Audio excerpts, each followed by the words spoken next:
Hello and welcome to our next video. And in this lesson, we are going to start the process of rounding the corner towards home, as we're going to get WSL or Windows Subsystem for Linux installed on our box, and then ultimately in the final videos we'll get Docker and make sure that works. Maybe some Azure CLI tools to finish the whole modern cloud development dev box. But ultimately, WSL is Windows Subsystem for Linux. Now, you may be able to just do this through the Windows Store at this point. I'm not entirely sure. I've always just done it from the command line. So let's see what happens if we just type Windows Subsystem for Linux. And if we hit this to see if we get the ability to install it this way. Yeah. That's WSL. You can get Ubuntu. And if I do this, I believe, honestly, that you need to have WSL installed first. If I do that Ubuntu 22, it says it's with Windows Subsystem for Linux. There's also Kali Linux. There's Debian as well, if you want a different kind of Linux flavor on your machine. Eventually, at some point, I'm going to want Ubuntu 22.04. So if I do this, I'm actually going to expect this to fail. Let's just see what happens here. This might actually cause me some huge problems, but I'm guessing it won't work until we have WSL on our machine. It's going to say I can't install this or something. So this may have been a terrible decision to try this on video for the first time, but I want to see what happens, because typically, like I said, I've had to run the command line installations first. Let's see what happens if we open this. Looks like it's actually thinking it's going to work. Yeah, I don't know. I don't believe it. Yeah, okay, error. The Windows Subsystems for Linux has not been enabled. That's what I expected to see. A big problem, right? Well, hopefully I haven't caused myself too much pain, but let's go ahead and get WSL installed. So I'm going to open Windows Terminal, and let's actually make this a little bigger since this is going to be pretty command line intense. And let's go ahead and get to PowerShell 7 as an admin again. You could do it at 5, I'm sure, but I'm just typically going to live in PowerShell 7. So let's just try WSL -install. See what happens. So you can likely do a search in the browser to find some sort of like installation guidelines. Again, hopefully I haven't screwed things up by trying to do Ubuntu first, causing myself some problems. So we'll see what happens there, but I'm just going to try to install Ubuntu this way. Not a super big fan of this either. I'm not sure what version that is. Probably the latest version. Okay, so changes will not be taking effect until the system is rebooted. If you find any tutorial online and it doesn't tell you to set WSL2 as your default, it's missing a step. So you're going to want to do that as well. So before I do anything else, WSL -set, let's see if it gives me any help here. Set -default -version to 2.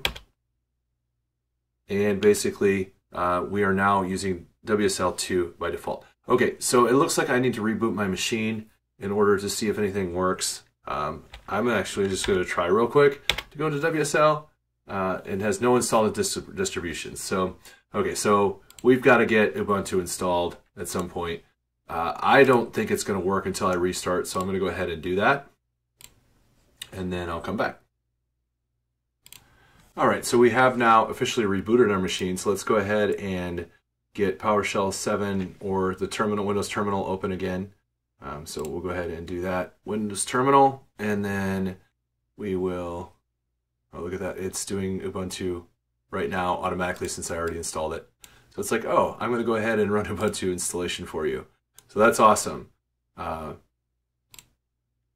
Because we did the restart, probably likely this is happening whether you went to the store or not. This is probably the installation happening based on the original WSL install. So it's probably just completing its work at this point. I'm curious if I say WSL right now. Okay. Let's actually stop that and let's go ahead and do the username. So I'm just going to do my username is Brian or whatever, developer, whatever you want to put here. I'm going to go ahead and do Brian. And then you'll have to give it a password.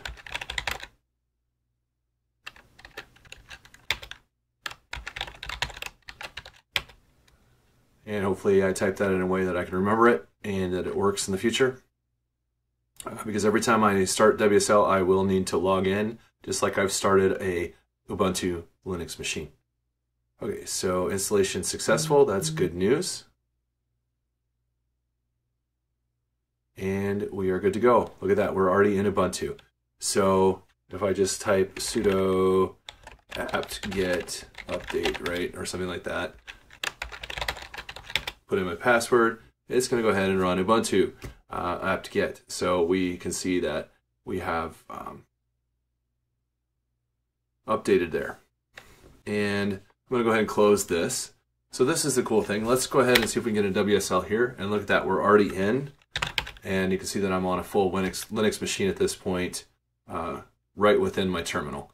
And that's pretty awesome. So that's really all I need to do to get Ubuntu Linux working with Windows Subsystem for Linux on my machine. It was a very simple install and it's up and running. Again, if you want to get the latest version, I think you should be able to go to the Windows Store and just type in Ubuntu at this point. Get the latest version, 22.04.3 or whatever it is if you want it, and see if you can open that. And it may need to reinstall at this point because of the fact that I got some other default Ubuntu distribution. So again, hopefully this won't screw things up trying to make multiple side-by-side installations. We'll see what happens. But at this point, you could say, yeah, I'm good to go.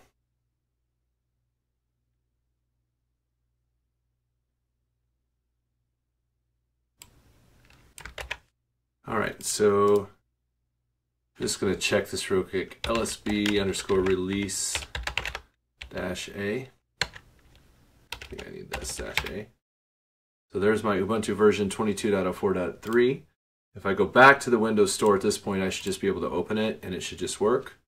Now if I go back into the terminal and run in PowerShell